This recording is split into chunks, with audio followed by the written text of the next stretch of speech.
सम्पूर्णमा नमस्कार। यदि रगतभित्र खराब किसिमको कोलेस्ट्रोल जसलाई एलडिएल भन्ने गरिन्छ त्यसको मात्रा बढेको छ अथवा ट्राइग्लिसराइडको मात्रा बढेको छ भने भिडियो अवश्य हेर्नुहोला। यो भिडियोमा यहाँहरूलाई म घरमै उपलब्ध रहेको जडीबुटीको प्रयोग गरेर र आफ्नो खानपानमा सुधार गरेर कसरी बढेको खराब किसिमको कोलेस्ट्रोल जसलाई एलडिएल भनिन्छ त्यसलाई नियन्त्रण अवस्थामा राख्न सकिन्छ, साथै ट्राइग्लिसराइडलाई पनि नियन्त्रण अवस्थामा ल्याउन सकिन्छ। साथै खराब किसिमको कोलेस्ट्रोल यदि हाम्रो रगतभित्र बढी भयो भने यसले कस्तो किसिमको जोखिम उत्पन्न गर्न सक्छ, कस्तो किसिमको स्वास्थ्य समस्या हाम्रो शरीरमा उत्पन्न गर्न सक्छ त्यसको बारेमा पनि डिटेलमा कुराकानी गर्नेछौँ। कस्तो किसिमको खाना बढेको कोलेस्ट्रोलको अवस्थामा खानु हुँदैन र कस्तो किसिमको खाना बढेको कोलेस्ट्रोलको अवस्थामा खायौँ भने यसले हामीलाई सन्चो बनाउन मद्दत पुर्याउँछ, यी सबैको बारेमा यो भिडियोमा हामी डिटेलमा कुराकानी गर्नेछौँ।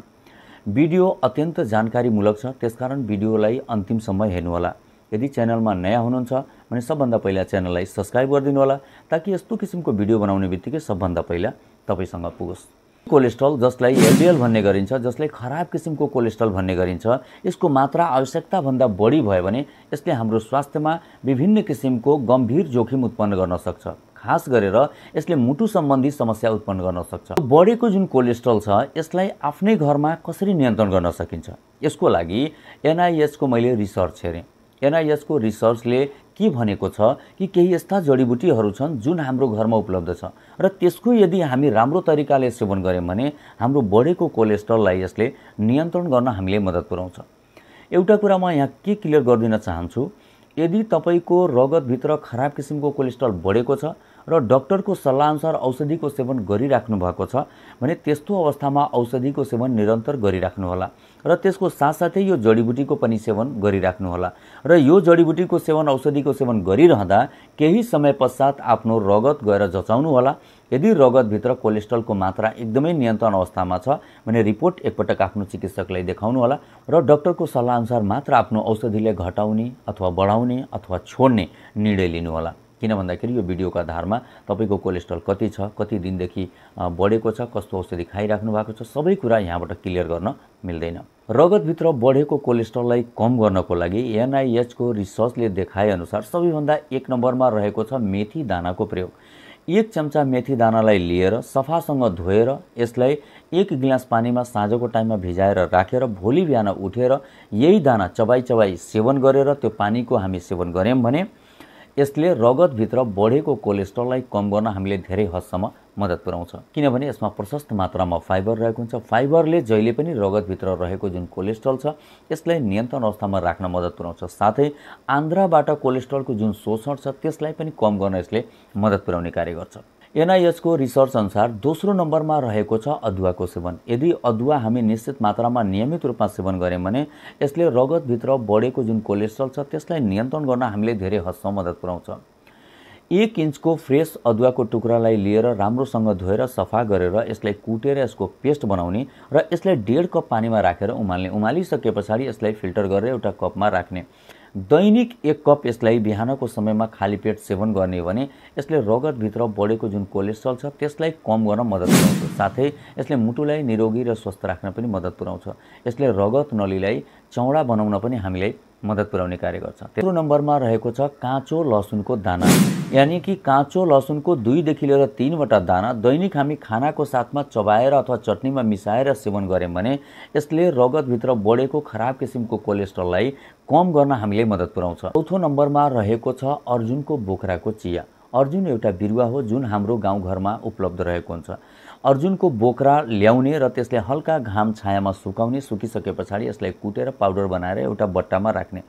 यदि अर्जुनको बिरुवा चिन्न गाह्रो भयो, चिन्न सकिएन भने अर्जुनको पाउडर बजारमा किन्न पाइन्छ। राम्रो कम्पनीको पाउडर किनेर ल्याउने र आधा चम्चा अर्जुनको पाउडरलाई लिने, 1.5 कप पानीमा राखेर 5 देखि लिएर 7 मिनेटसम्म उमाल्ने। उमालिसके पछाडि यसलाई फिल्टर गरेर एउटा कपभित्र राख्ने र दैनिक 1 पटक यसको सेवन गरिराख्ने। यसले रगतभित्र बढेको जुन एसिडिटी छ त्यसलाई कम गर्न मद्दत पुर्याउँछ। रगतभित्र बढेको जुन कोलेस्ट्रोल छ त्यसलाई नियन्त्रण अवस्थामा ल्याउन मद्दत पुर्याउँछ। साथै मुटुलाई एकदमै निरोगी र स्वस्थ राख्न मद्दत पुर्याउँछ। मुटुको कोषलाई स्वस्थ बनाउन यसले हामीलाई मद्दत पुर्याइरहेको हुन्छ। यसरी यो जुन 4 वटा जडीबुटी छ आफ्नो उपलब्धता अनुसार यसलाई नियमित रूपमा सेवन गरेर रगतभित्र बढेको जुन कोलेस्ट्रोल छ त्यसलाई कम गर्न हामी मद्दत प्राप्त गर्न सकिन्छ। यदि रगतभित्र कोलेस्ट्रलको मात्रा अत्यधिक बढेको छ, यो जुन जडीबुटी छ यसको सेवनको साथसाथै आफ्नो जीवनशैलीमा पनि सुधार ल्याउनुपर्छ। बढेको रगतभित्र जुन कोलेस्ट्रल छ त्यसलाई कम गर्नको लागि सबभन्दा पहिले त केही यस्ता किसिमका खानेकुराहरू छ जसको सेवनलाई तत्काल बन्द गर्नुपर्छ। जस्तै यो समोसा भयो, भटुरा भयो, छोले भयो, तेलमा फ्राई गरेका सबै किसिमका खानेकुराहरू भयो, प्याकेटका खानेकुराहरू भयो, जस्तै हामी बिस्कुटको सेवन गर्ने गर्छौं, नमकिनको सेवन गर्ने गर्छौं, लगायत सबै किसिमका प्याकेटभित्र राखेको खानेकुराको सेवनलाई तत्काल बन्द गर्नुपर्छ।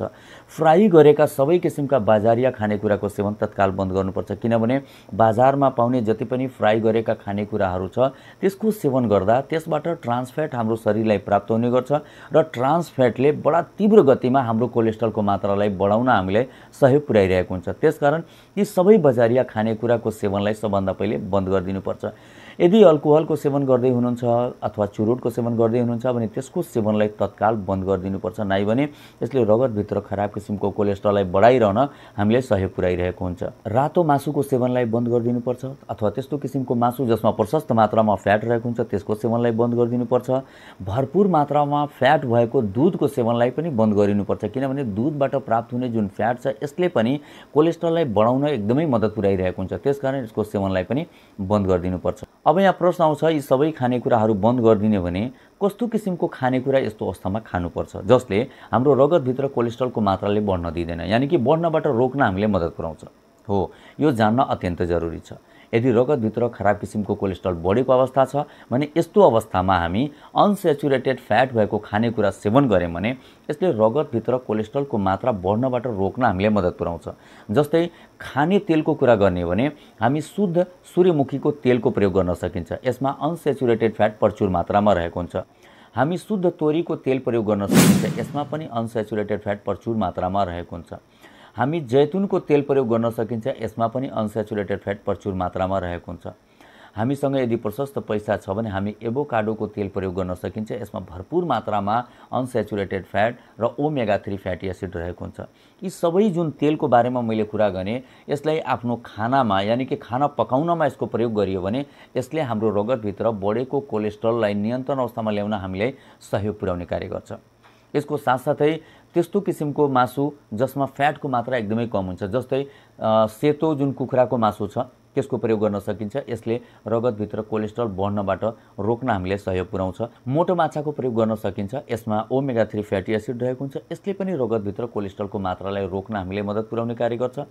फाइबरयुक्त खानेकुराको प्रचुर मात्रामा हामी सेवन गर्नुपर्छ, जस्तै सलादको सेवन भरपूर मात्रामा गर्ने। यसमा चाहिँ अब काँक्रो आउँछ, यसमा गाजर आउँछ, यसमा के भन्छ प्याजको सेवन गर्न सकिन्छ, हरियो सागको सेवन गर्न सकिन्छ। साथै हामी विभिन्न किसिमका ड्राई फ्रुट्सको सेवन गर्न सकिन्छ, जस्तै हामी चाहिँ ओखरको सेवन गर्न सकिन्छ। यसले रगतभित्र कोलेस्ट्रलको मात्रा कम गर्न हामीलाई मद्दत पुर्याउँछ, किनभने यसमा पनि प्रशस्त मात्रामा हेल्दी फ्याट रहेको हुन्छ, ओमेगा 3 फ्याटी एसिड रहेको हुन्छ। हामी बादामको सेवन गर्न सकिन्छ, बादाममा पनि प्रचुर मात्रामा ओमेगा 3 फ्याटी एसिड यानि कि हेल्दी फ्याट रहेको हुन्छ, यसले पनि हामीले मद्दत पुर्याउँछ। यसको साथसाथै सबै किसिमका हरियो तरकारी हाम्रो स्वास्थ्यको लागि अत्यन्त लाभदायक मानिन्छ, खास गरेर त्यस्तो अवस्थामा जब हाम्रो कोलेस्ट्रल बढेको हुन्छ। यसरी नेचुरल तरिकाले हामी आफ्नो रगतभित्र बढेको जुन कोलेस्ट्रल छ त्यसलाई नियन्त्रण गर्न मद्दत प्राप्त गर्न सकिन्छ।